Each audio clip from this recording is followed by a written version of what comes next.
Sacrifice. What's up everyone, my name is Kinetic, and welcome to the Soul Sacrifice review on the PlayStation Vita. This game is available currently only in Japan, and I want to give you guys an idea of what this game is about. Soul Sacrifice. Now what you just witnessed right there is sort of a little bit of an introduction to our situation. We are a prisoner stuck in a cage in a very horrible, dark, and cold world, alone. Well, not really alone. I have this very interesting book with me.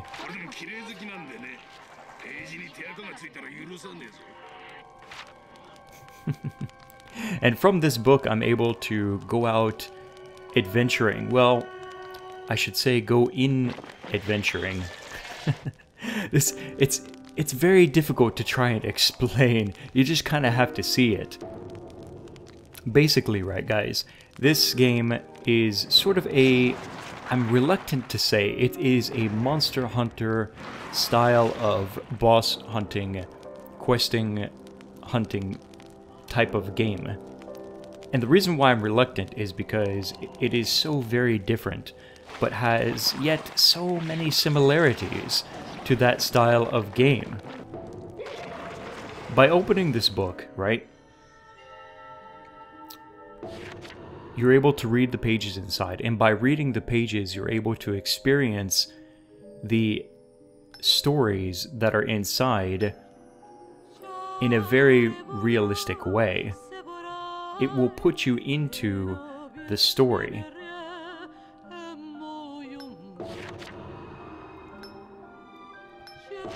Let me show you what I mean.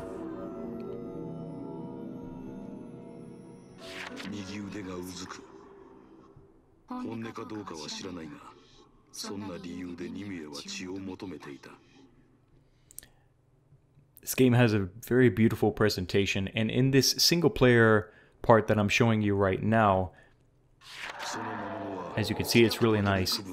It has some nice graphics, voiceovers, and I'm able to flip the pages if I wish with my finger, or I can just press the circle button and pass through the adventure like that.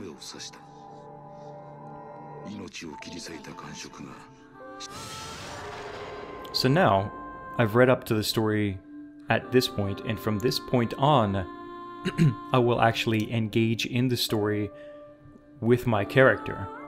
But before I do that, I want to show you guys a little bit about the character customization and abilities section. From here, you're able to choose what kind of character you want to play as, and you can change all of these options at any time. You can choose your hair, your face, you can change your skin color, your costume, even your gender at any time. You can also change your name. And as you complete quests and you meet new people, you will also be able to bring NPCs along with you to go on quests. Now this right here, over here on the right side, this is what I would consider to be the core of what Soul Sacrifice is really about. Instead of using physical weapons such as swords and shields and guns and things like that, like in Monster Hunter, you are basically a magician, so to speak. You are a mage, if you will, a sorcerer. I like that. I like sorcerer better. You are a magic wielder, and every time you go out adventuring, every time you go on a quest, you will be able to select from a variety of different spells that you have unlocked, and by completing quests, by defeating monsters, you will unlock and acquire new spells. So for example, if I want to change out this fire spell, I can change it to this blood bullet spell instead. And there you go. Each of these spells have different elements for the most part, but there is also a neutral element, which has no element at all, in other words. But this elemental system means that when you're fighting various types of monsters, they will have specific elements in almost every case, such as fire, and you're able to counter their element with your elemental spells, and by doing so you will be delivering a lot more damage. As you can see, these are the spells that I have acquired so far, and where this gets even more interesting, and I think where the depth of the customization and the attraction to playing this game is not just unlocking, but also making your spells more powerful. By clicking here, I will be able to combine different elements to make a more powerful version of this spell. So as you can see on the left side, this is what I have originally, and by using these resources down here, I will be able to create a more powerful 1-star version of this spell. And I'm not going to do that.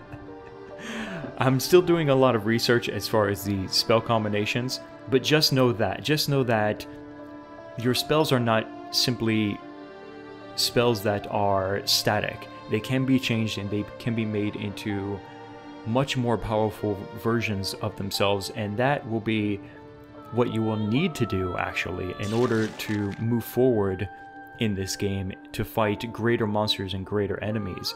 And by understanding the elemental counters, you will have a much easier, or by not understanding, a much harder time with certain fights. Now, Monster Hunter has swords and guns and things like that. Here we have magical spells. In Monster Hunter, you have armor that you collect from monsters. In Soul Sacrifice, you collect arm seals or hand seals. And by applying these different seals onto your arm, you will gain various benefits to customize the type of fighter that you want to be. You can either be a more offensive warrior, or you can be perhaps a more defensive warrior. The choice is yours. And that's actually what you're looking at over here on this side. You have light and dark points that you will be leveling as you play in quest in the game.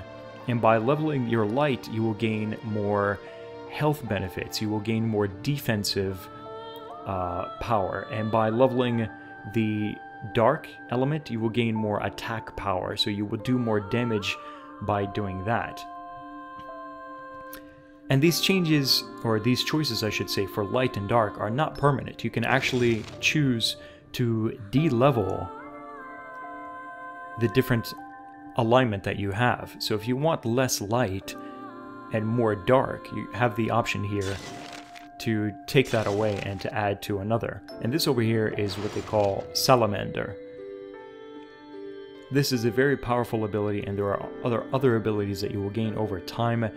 And these are sort of like, how can I say, limit breaks, if you will, so to speak.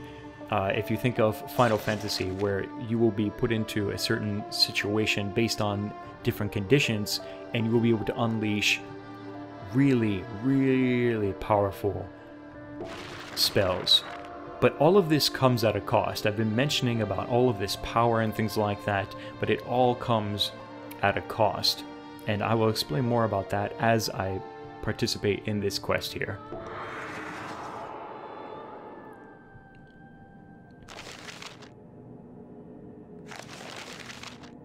Once I'm done with this single player quest, then I will show you guys the multiplayer, and the multiplayer is really where it's at. The single player is nice. It has an interesting story, good graphics and voiceover and things like that, but honestly, I really think that the real entertainment of this game comes from the multiplayer aspect.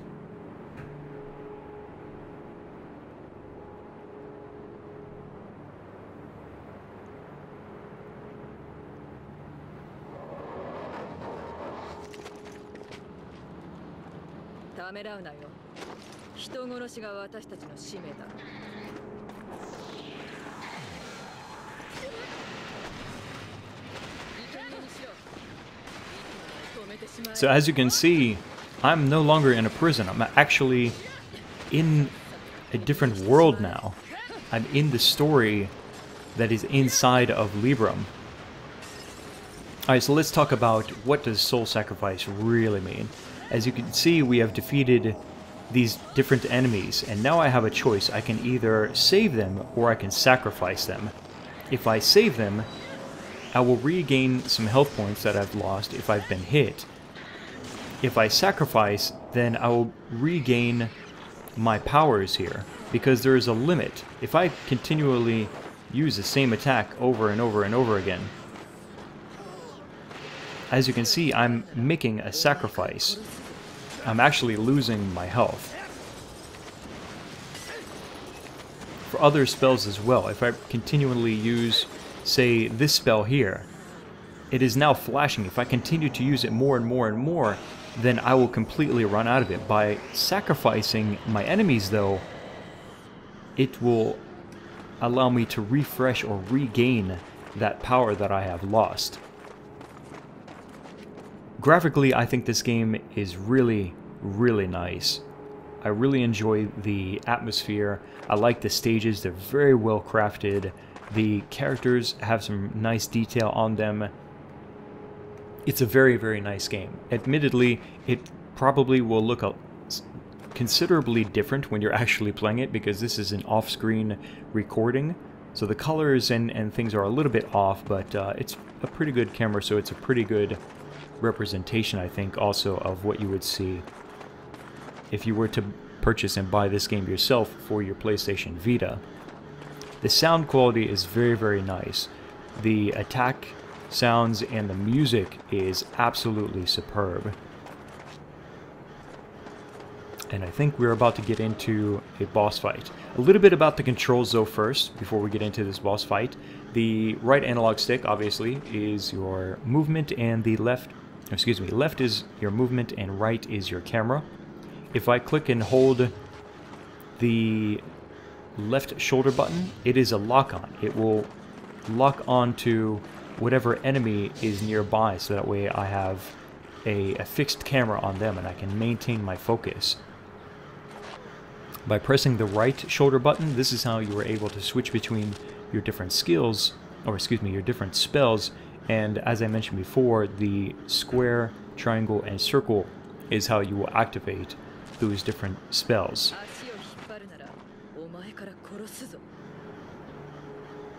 One other thing I would like to mention really quick before things get really deep. Well, let's wait for this to happen first. Hello, boss fight. Crap, you know what I just forgot?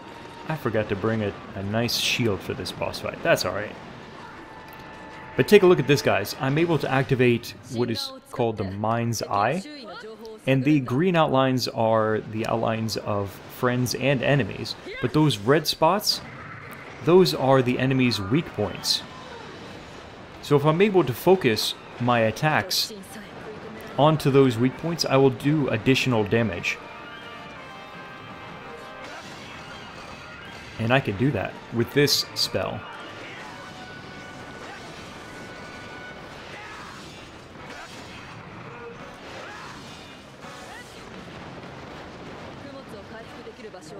I do not want to get hit by that.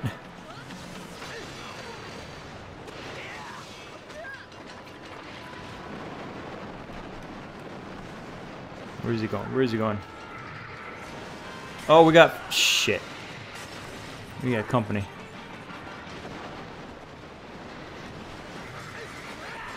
Ah, come on, get off me, dude.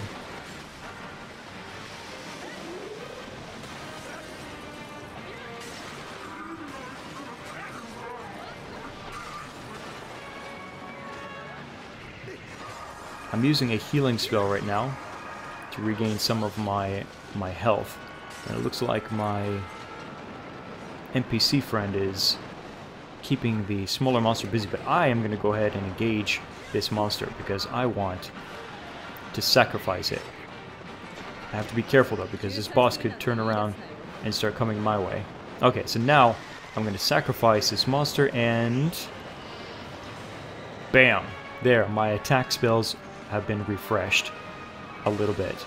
It doesn't fully refill your attack spell abilities, but it does give you some back, and that is how you stay in this fight. If you completely use up your spells to the point that they break or run out, then you're really screwed.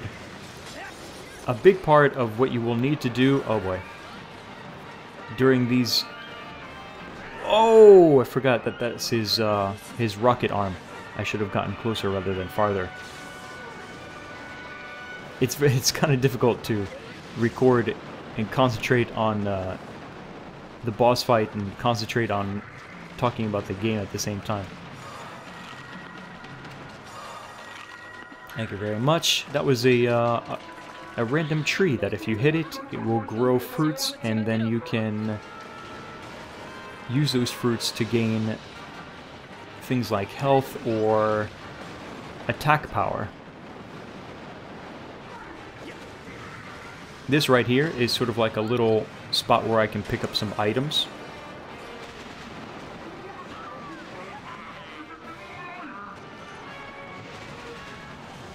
Uh-oh.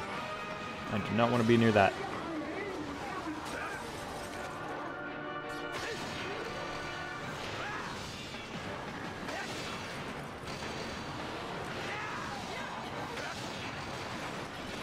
But you can see this is sort of the gist of the battle system. You have these spells that you use against monsters. You have to be mindful, though. You have to be careful about using your spells, because some spells will reduce your health, some spells will cause disruption to your allies. And you also have to be prepared and understand the different types of monsters and the different elements to become a better fighter against these boss encounters. I think he's doing his rocket thing again. His rocket arm. If I get close... Oh! That was the end of the fight.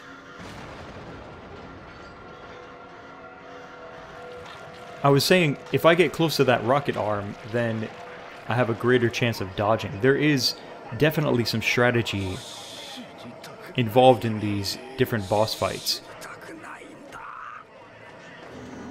So again, I have the choice. I can either sacrifice or save this guy. I believe I've already sacrificed him before, so this time I'm going to save him. And as I mentioned before, if you save certain people, then they can become your NPC allies. And I gained a light level from saving this guy. And that is the end of the quest.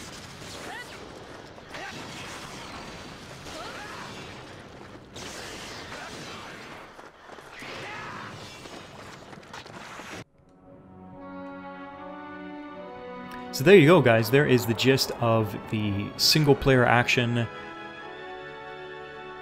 Even though I am a prisoner, I have the ability through Librum, through the book, to go out onto adventures and experience the stories within. And by doing that, I will get a score based on my performance, and then from that score, I will reap certain number of benefits. And these are the spells that I acquired from the quest and from my score. If I had a greater score, I would get a larger number of spells received as presents, as reward for my performance. And also there are some very rare spells and items that you can get from getting a very high score. I didn't get a very high score because it's difficult to record, concentrate on commentary and things like that. But yeah. And so if I gain multiple of the same spells, then as you saw before, I can combine them to make more powerful versions, and I think I will do that.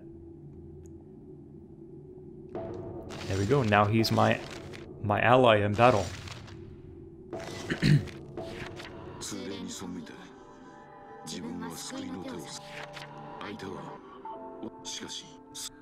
Okay, so now that we've had a taste of what the single player is like, I think it's time to move on to some multiplayer action.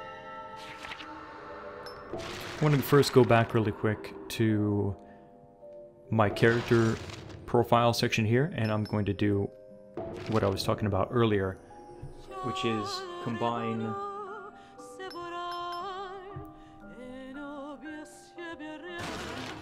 some spells and create a greater version of itself. So now you can see these are the materials that I have available, and by using them I will be able to create this spell here.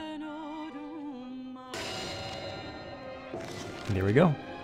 Now I have a 1-star version of this spell.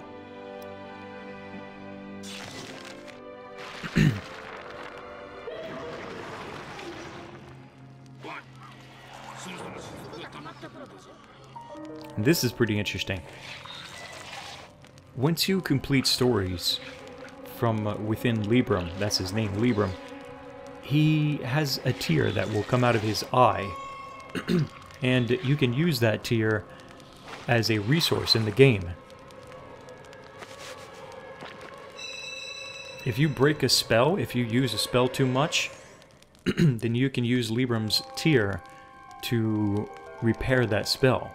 You can also use Libram's tear to repair Salamander as well, which is the big, massive spell power that I was talking about earlier. Alright, so now, let me show you guys, and let me talk about the multiplayer action. And this is where the fun really, really is, guys. I'm going to go online and show you guys the lobby section. It's not much of a lobby, it's not like a room of people or anything like that. It's really just a list of available groups. But this party system, this multiplayer system has been built very, very well, I feel like. Here I can create a room if I want to, but I'm just going to do a search really quick for other rooms that are already available.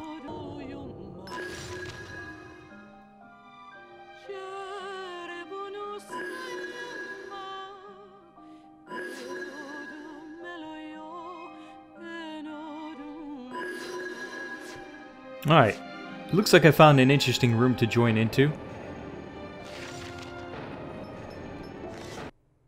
And I'm not sure exactly what quest we're doing, but I'm going to do a little bit of customizing here. Actually, no, I'm going to stick with my my new spell. I want to see how this performs. And I'm going to bring a defensive skill with me this time, just in case nobody else brings one. Okay.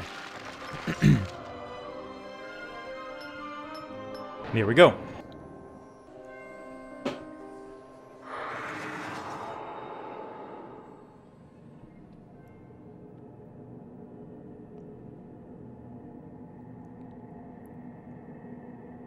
Now, the multiplayer battles are very, very similar to the single player. Basically, you will be put into an area and you have a quest objective, which is to either kill a bunch of monsters or to focus your energies on killing a single boss monster.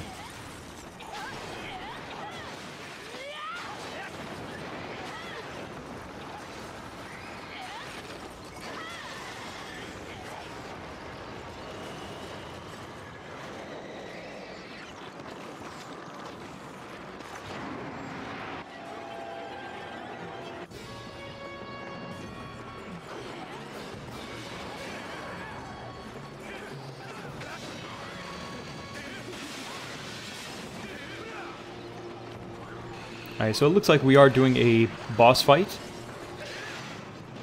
I think I just hit that tree. Yes, I did. But, that's okay. Ah, that's a healing tree. Alright, let's take a look. With my mind's eye, I can see the weak points. Yep, as I thought, around the head and the wings.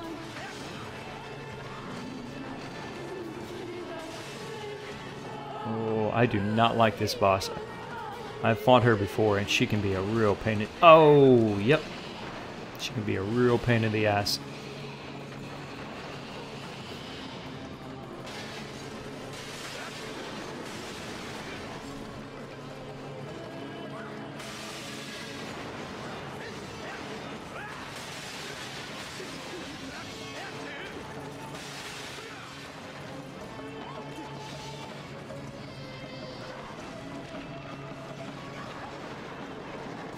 Oh, I hate these things.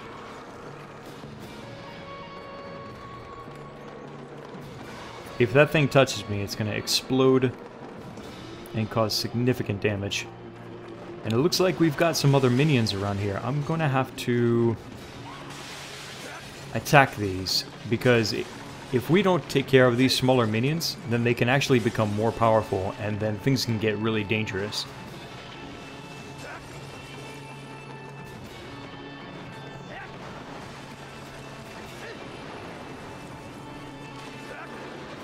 But I have to keep my attention also on the boss.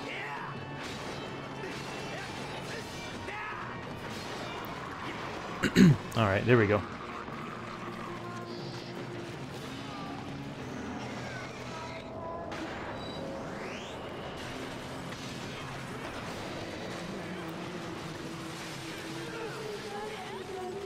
Now, if this was a really smart party, which it doesn't actually seem to be, then we would probably be using special elements to attack this boss with, to counter her element, and to cause probably some really devastating spell effects against her, but it pretty much looks like this is a free-for-all. We're just kind of winging it, just attacking with whatever that we have, which I'm not surprised, because we are a group of lobies, and I don't expect these people to know all of the elemental counters in the game. Looks like we knocked her over.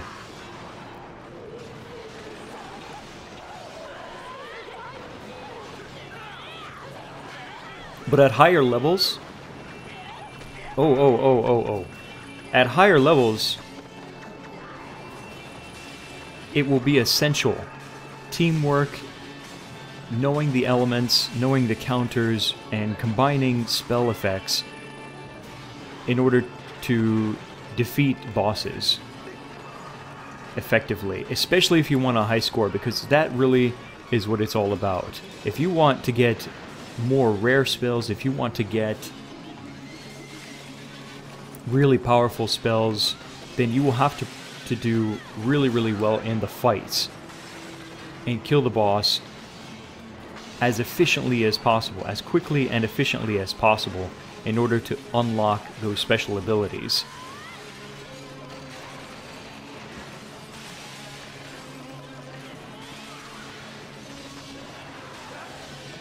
And I think that's where the real challenge and the real depth, again, comes from this game, is from creating more powerful spells rather than farming for gears such as you would in Monster Hunter. It's all about the spells. So if you are a gear... I broke my spell. If you are a gear fanatic, if you're the type of person that really likes farming for gear, and you like getting a new weapon, you like seeing new armor on your body and stuff like that, this game is probably not for you.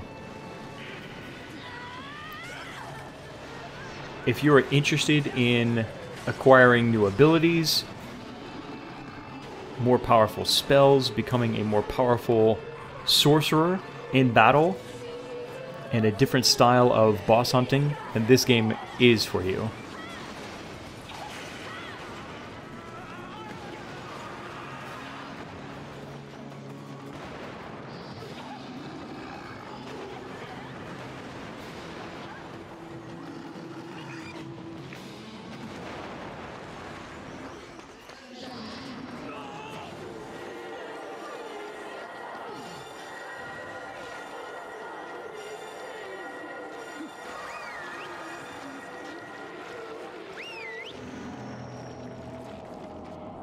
I'm going to save her because I have sacrificed her in the past.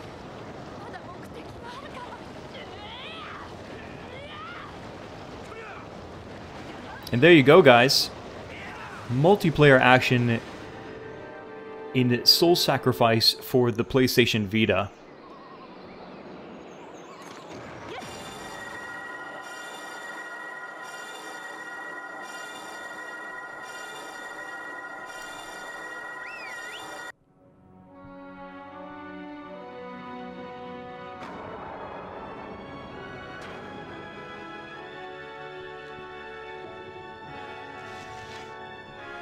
So what do I think overall? What is my general opinion about Soul Sacrifice? Well, I think that there are some differences here that make this game very, very interesting, but there are also some differences that I kind of dislike.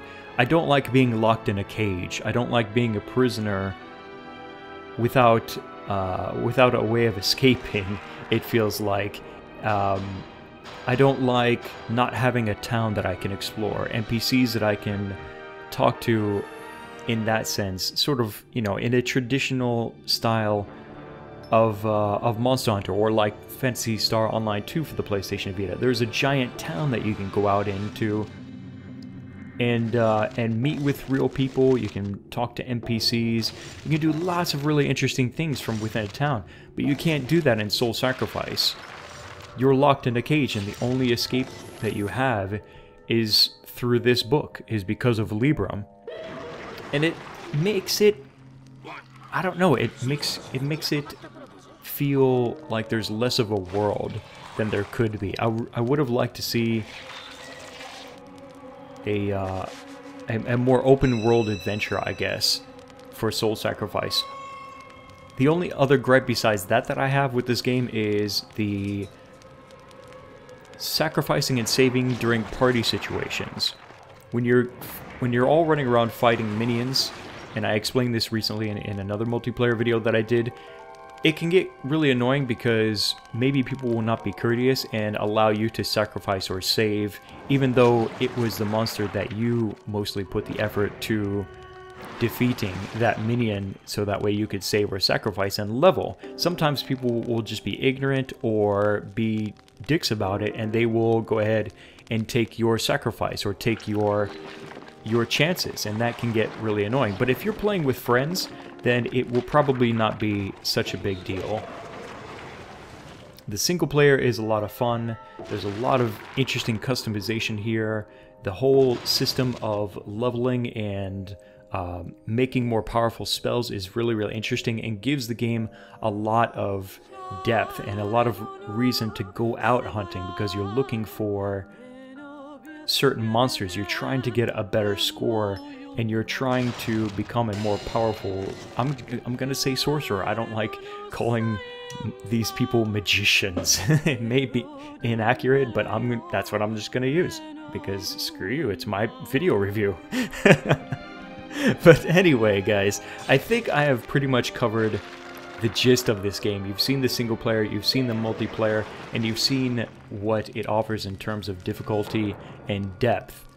And that's all I'm going to say for this video. I do highly recommend it. There are some things that make this game different in bad ways, but mostly I think that the different approach to this Monster Hunter style of boss hunting fighting style game makes it really, really interesting. And if you are the type of person that likes dark, medieval style, maybe Dark Souls or whatever, this game is definitely for you. So check it out.